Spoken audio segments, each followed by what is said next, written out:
Hello everybody, this is Lisa from Prims on Greenway. This is my 16th Flosstube and today is Thursday, July 29th, 2021. Welcome! My channel is mostly about cross stitch, however I do enjoy other needlework crafts. Today I am working on a freebie pattern from Rebecca Smith. This can be found on her blog. If you just type in Rebecca L. Smith, you will find this. There's her name up there in the corner. And this is called Woolly Christmas Greeting. And what it is a little envelope. I just thought it was the cutest thing when I saw it on her blog and thought it could be used not only at Christmas but all through the year depending on what fabrics and patterns you choose. Oh dear, you chose. I did start by doing a Christmas one with black wool and a wintry fabric inside, which I can show you now. Let's see if I can bring it here under the camera. Here it is. And believe it or not, this wool is wool from a garment. One of the gals that I work with happened to mention that she had done a clean out the weekend before. She said she had a huge bag of clothes she was going to be donating to the Goodwill. And I said, do you happen to remember if you had any wool clothing, either blazers or skirts or anything along those lines? And she said, yes, I did. I had 3 wool blazers in there. I said, would you mind passing them on to me instead of giving them to Goodwill? And she said, sure. And I explained to her that I was going to wash them and cut them up and use them for woolly projects. And she just thought that was awesome. In fact, I took this little project and showed her last week what I made out of her black wool blazer, and she was quite impressed. I think this is just adorable. It's one of those things that's very versatile. You certainly could put in this pocket little gifts, little tag. This could be put on a gift with a tag. This could be used for some stitchy kindness. Boy, you could tuck in all sorts of little gadgets in there, threads and scissors and thread tags and all sorts of things. I just thought it was just adorable. And again, free pattern. You don't need much in the way of wool or fabric. And we all have a ton of embroidery floss. So I just say go to town and give it a try. So I'm going to move this out of the picture. I am currently working on a red one. As you can see, this was also a red blazer.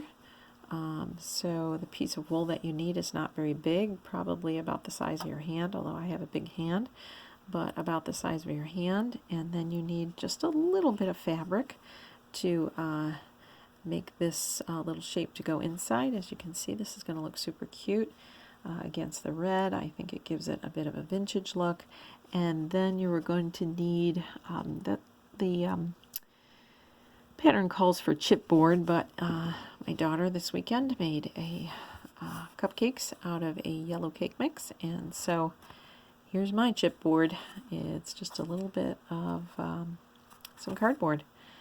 The only thing, actually 2 things I changed on this is that I did add some interfacing on the inside, just because when you fold this over, I think it folds better when it's a little bit stiffer. It's a little easier to handle, put it that way. When it's floppy, it's just difficult to handle, I think, and some of these smaller projects can be a little bit fussy, so I just thought it was a little easier to handle when I got folding this together. And it also kind of stands out nicely, as you can see, so you can tuck some things in there. I also thought maybe some sprigs of dried flowers or silk flowers or something along those lines would look cute too.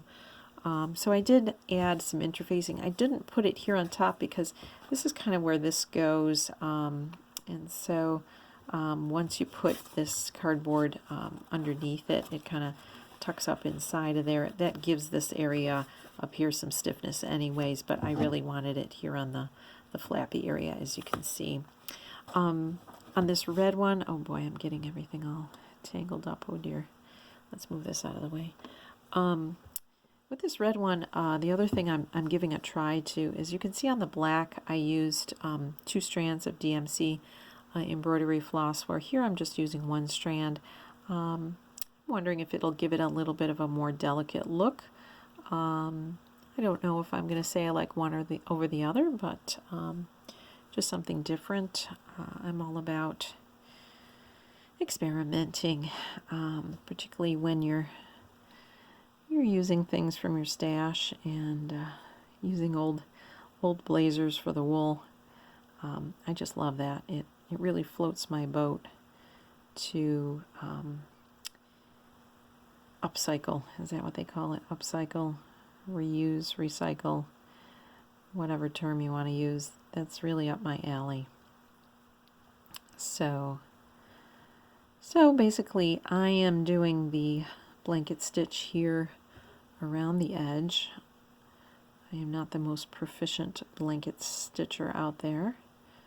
I'm probably way slower than most, although I'm trying to stay here in the camera also, which kind of slows you down a little bit. And now of course I'm going to have a knot. Gotta love that, don't ya? And it always happens to me in the first couple stitches, like I'm all excited to sit down and stitch, and then in the first stitch or two I get a knot. And of course it's got to be one of those that doesn't just pop right out. It's got to be one of those that you're going to struggle with and have a problem with. There we go, we got it out. And of course that puts me off my rhythm. Alright kids, let's see if we can correct this, huh? Get this over here. Oh goodness gracious me, I'm telling you. Well, let's see what we can do here. We're going to see what we can do. There we go. There we go. So let's get this up here. There we go. I think we're back on a little bit of a track. There we go. So, I have excuse me, I have another kind of a woolly story to mention to you that's kind of funny. Why does this keep doing this on me? I don't know what is going on here. Oh my goodness, this is not going to go smoothly. Boy, it makes me look like I'm really inept at this, huh? Oh dear. Okay. Here we go. Okay, let's see. This thing's very tangled for some reason. Let's see if I can get this straightened out here a little bit. There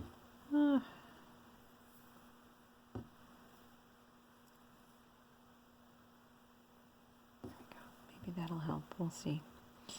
Okay, so getting to my woolly story, I completed the Maggie Bononomy wool sampler, and I have to tell you, I absolutely love it. Just absolutely love it. And I posted my finish, not fully finished, but my finish on Instagram.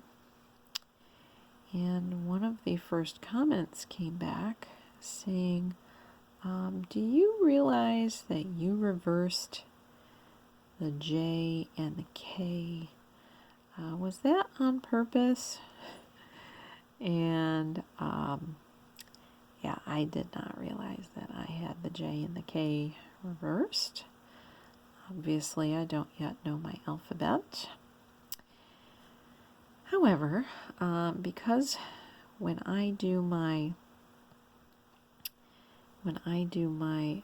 wool applique, I really enjoy using heat and bond because I find that if I just pin the wool, it tends to slip, and here I go again, and then it's not right where I want it, and then I get annoyed. So I love the heat and bond. The other thing with heat and bond is it allows you to travel, and I know some people can cross stitch in the car, but I am not one of those people. First off, I usually am cross stitching on a lower count linen, like a 36 or 40 count, but I've even tried it. My current project is a 32 count, and I've tried it, and just that, I don't know, vibration of the road, I just can't keep my needle steady enough to go in and out of the hole smoothly, and again, I get annoyed because, you know, my needle is vibrating and I'm trying to put it in the hole, and you know, it takes forever to get it in the hole, and then it's just, yeah, just not for me, put it that way. However, a project like this, or any type of wool applique, it's just bigger. You don't need that precision. And so actually that black envelope, I will tell you that I did that over the weekend on the drive from our home to our family reunion, which was about 2 hours and 15 minutes. And I finished that project start to finish. Of course, I had everything, you know, cut out, just like I do here for this project. I have everything cut out, and you know, in a little project bag. And I sat in the back seat. Oh darn! Sat in the back seat with my daughter while my husband and my son drove in the front. And I just stitched up a storm, and it was awesome project for travel. And I thought I was going to get the red one done on the way back, but we ended up coming home much later than I expected. So I'll be honest with you, for most of the ride I was out like a light.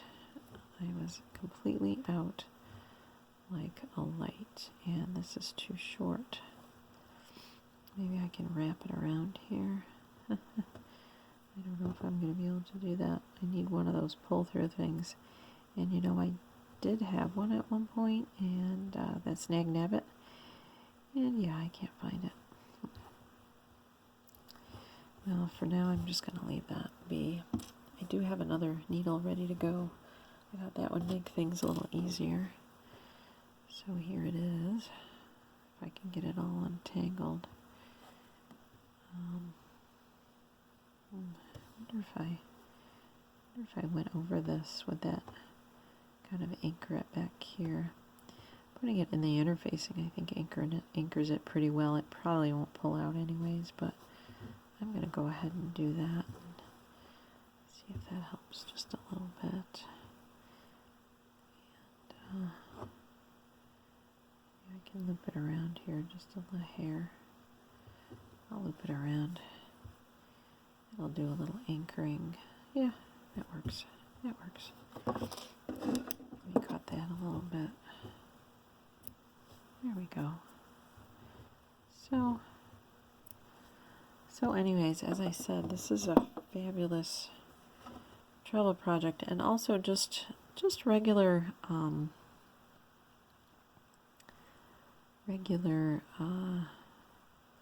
wool applique. I really like in the car because it's just, as I said, it's just not as precise, and so I can actually work on it, and so far it hasn't caused me any problems like with getting a headache. I know people do get a headache or get nauseated, but here we are with a knot. Do you see how that happens? It's the first couple stitches. What is that all about? Oh boy. I don't know. This happens to me with cross stitch too. I first couple stitches, big old knot. I don't know why that is. Oh boy, am I frustrated. Oof. Just when you want things to go nicely, and now this knot is like, oh yeah, this is a nice one. Oh, there we go. I did get it. Okay, let's see here. Let's try that trick I did earlier. I'm just wetting my fingers just a little bit, just to stretch this thread out a little bit. I don't know if that's going to help or not. We'll see, huh? Alright, let's try this again here. I kind of like how the one thread is looking. It is a bit more delicate.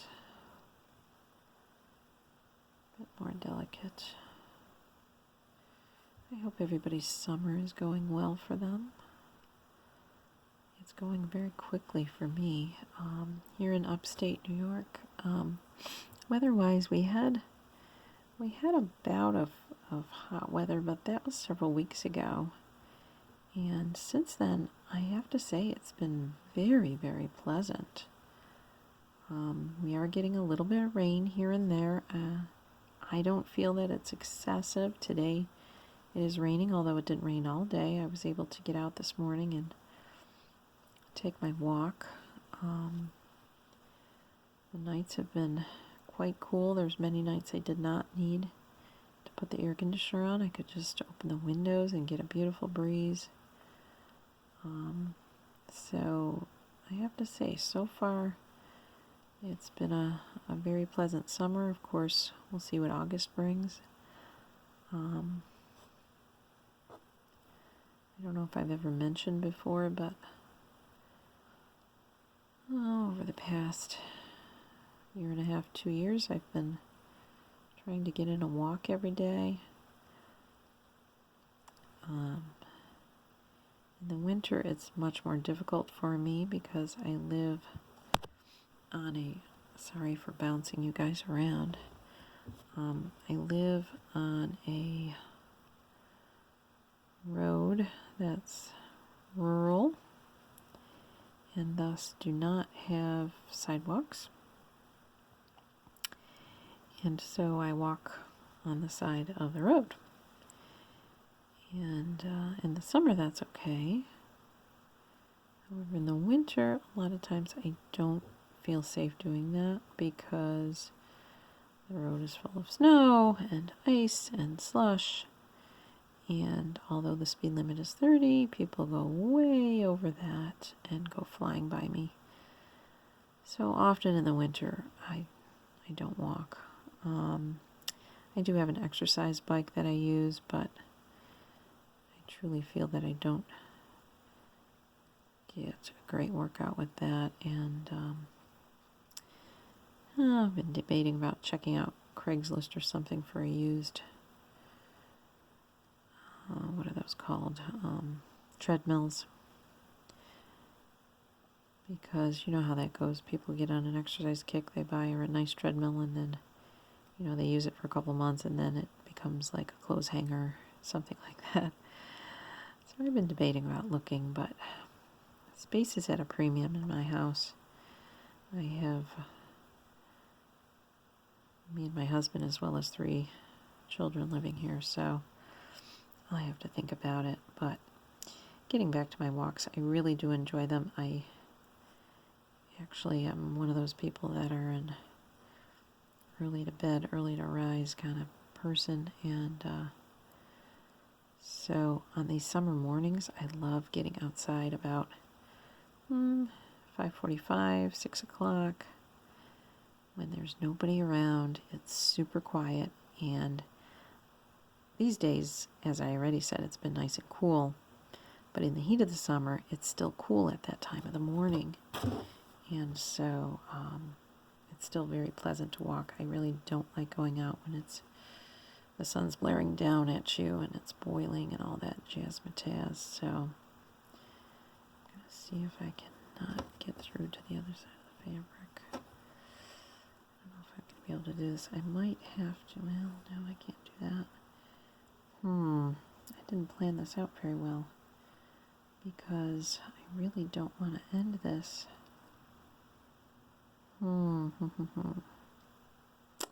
Right here, because then it's going to show. You see what I'm talking about? I really don't want it to show. So I really should have started a new thread here to make it all the way around to here, is what I should have done. Well, I might just have to do that. I think I will have to take out these stitches. Would be the smart thing to do. So we're gonna do that. We're gonna take them out, and I'm gonna end it over here where I can end it in the interfacing. I'm gonna restart a new thread, and look at me getting mixed up here again. Restart a new thread, and hopefully have enough to make it around to this end of the interfacing. You know what I probably should do is cut a longer length, because I don't know if the length I have will do that. Well, maybe it will. Maybe it will. Alright, I have to rethread this because I have to end this here. Tack this down over here, and then start a new one is what I'm going to have to do. Yep.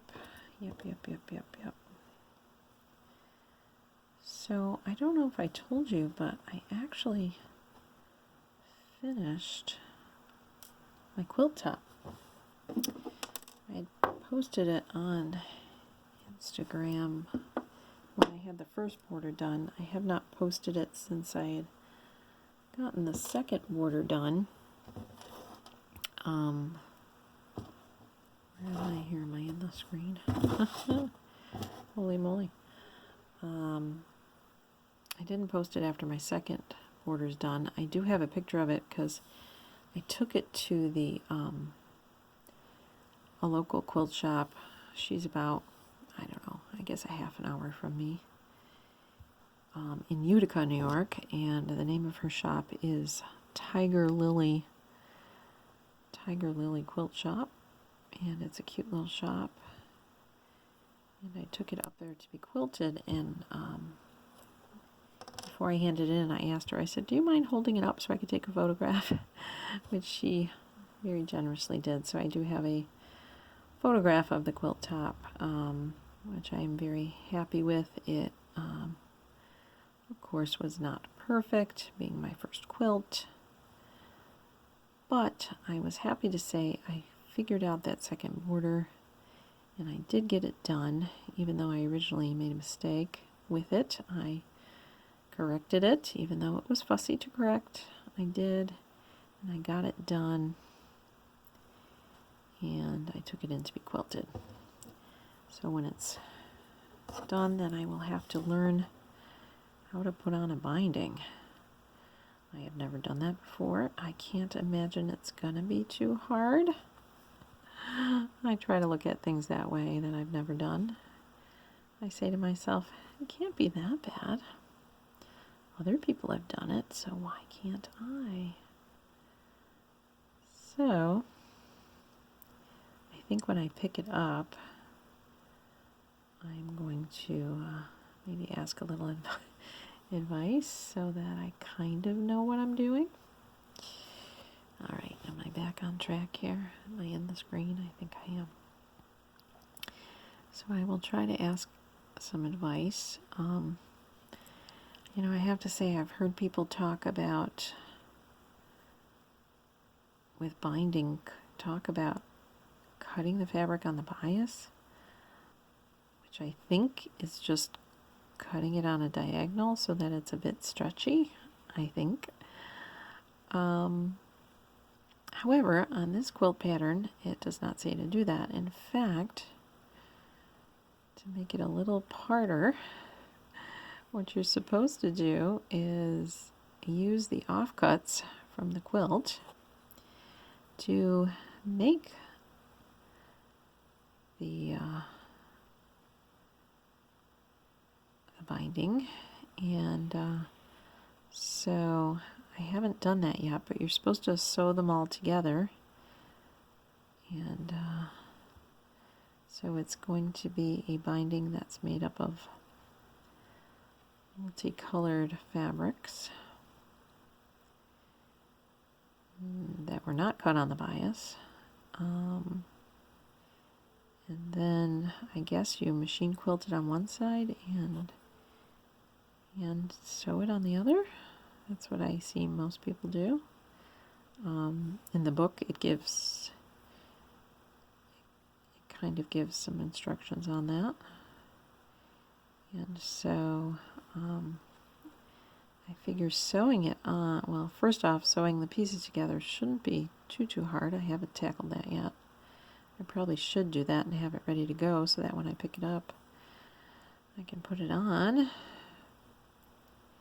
Because the last thing I want to do is set it aside and not have it fully completed, particularly when I've paid to have it quilted. So that's a project that'll have to be on my to-do list. And so anyways, I don't think machine sewing one side on should be too hard, but I'm wondering if folding it over and stitching it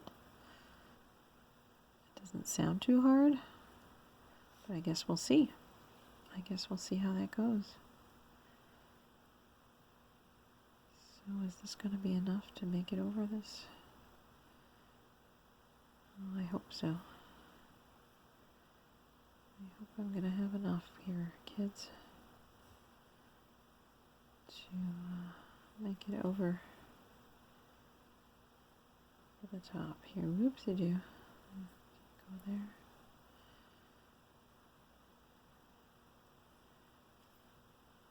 Here on the tip.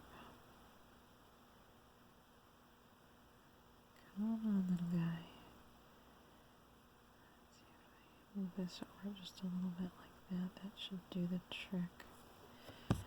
Sorry, I keep bumping you guys. You're probably thinking, holy moly, lady. I'm a novice, as you can tell. I feel like I'm forever a novice, never an expert. What is that? A jack of all trades, but a master of none? That's me. That's me. I do like doing lots of things. Some things better than others. I'm wondering if anybody else has had this experience, but I'm 53. And when my kids were littler, I used to cook all the time, but I have to say, cooking does not bring me as much pleasure as it used to, and the things I used to be able to cook pretty darn well, for some reason, are not coming out very well. And is that just because my attitude has changed? Like, I don't really feel like doing this? Or what? I don't know. A big example is, I used to be known for my sugar cookies, you know, the cutouts that you do at Christmas time and such. I would do them all year long. I am playing thread chicken here. I used to do them all year long, and over the past several weeks, I made 2 different batches. Neither one, I should say, came out very well. Oh goodness, did this not make it? This did not make it